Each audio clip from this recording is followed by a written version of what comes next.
la réanimation toujours au premier plan et en fonction du germe, on donne soit un antibiotique, soit un antiviral.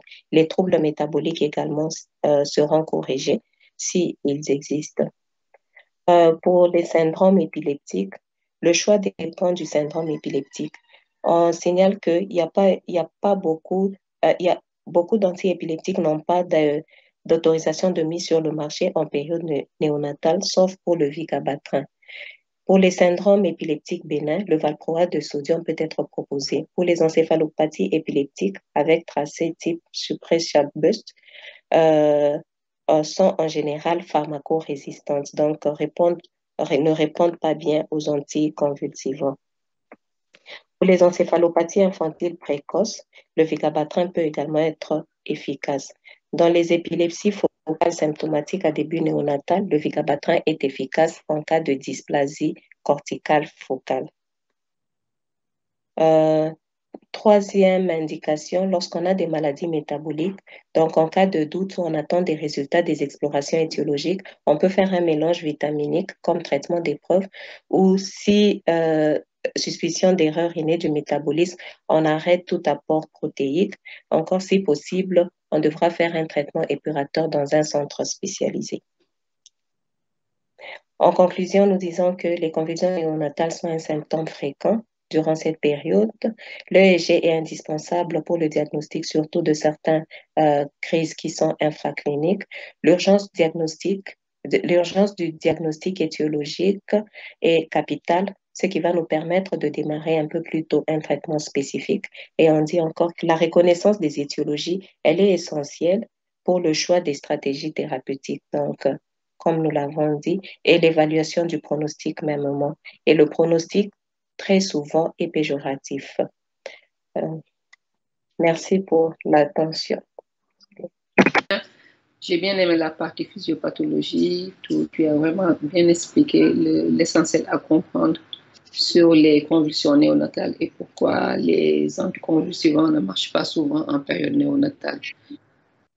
Est-ce qu'il y a quelqu'un qui voudrait déjà ton binôme, Modou Gueye, est-ce que tu as quelque chose à rajouter? Bonjour, professeur. Bonjour, chers collègues. Bonjour. Oui, je pense que l'essentiel du cours a été apporté par mon binôme, Dr. Zid. Nous attendons les compléments et les questions. Merci beaucoup. D'accord, ok. Est-ce qu'il y a des réactions dans la salle, parmi les participants qui veulent prendre la parole, soit pour poser des questions, pour apporter des contributions et aussi également pour des critiques sur la méthodologie, la forme et le fond? C'est vrai que je n'ai pas chronométré pour savoir combien de temps on a mis pour ce cours.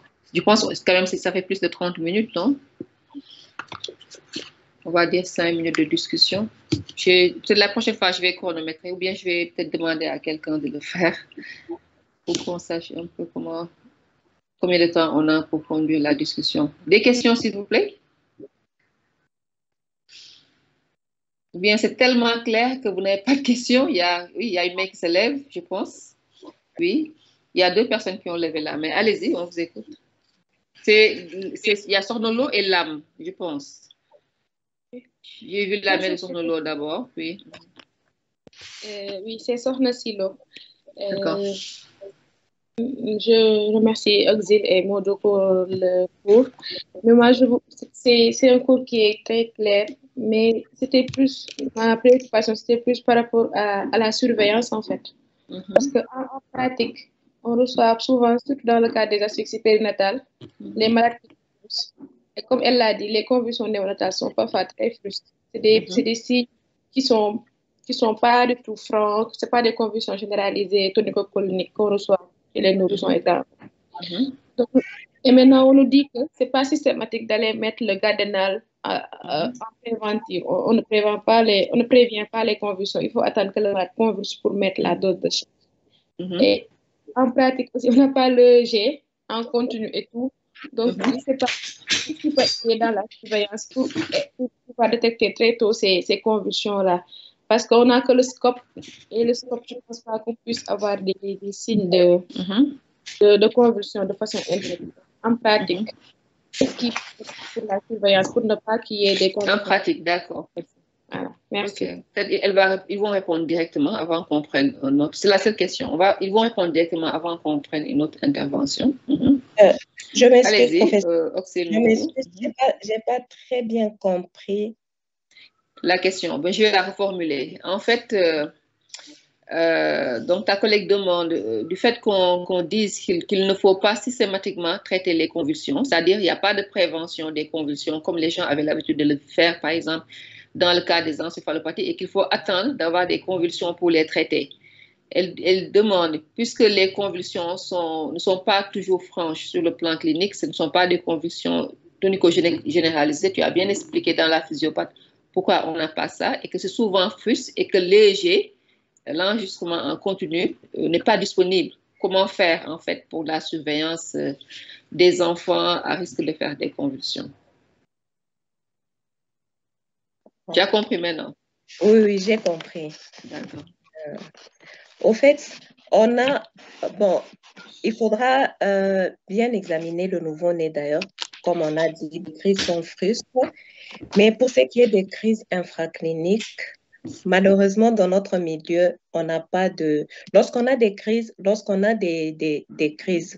convulsives, peu importe la forme, on instaure la dose de charge. Et dès que la crise s'arrête, on arrête l'administration. Ou encore, si la crise ne s'arrête pas, après un certain temps, 10 à 15 minutes, on redonne la dose de charge, comme je l'ai dit, avec le phénobarbital. Et la dose de charge ou la demi-dose de charge? La demi-dose de charge. Mais la demi-dose de charge, oui. Et après, pour les crises infracliniques, on dit beaucoup plus que ce sont des nouveau-nés qui sont dans une situation, donc leur état est très sévère,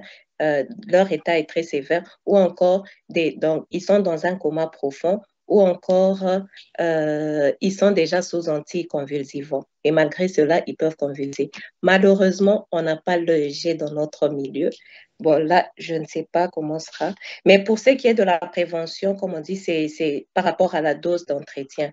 C'est la dose d'entretien on ne peut pas prévenir les convulsions, comme on a dit. D'accord. Je peux compléter. Je ne sais pas si Modou a quelque chose à ajouter par rapport à cette question qui a été posée. Modou, est-ce que tu as quelque chose à ajouter à la réponse de Oxy? Oui, professeur. Bon, je ne pense pas qu'il y ait des arguments cliniques pour... On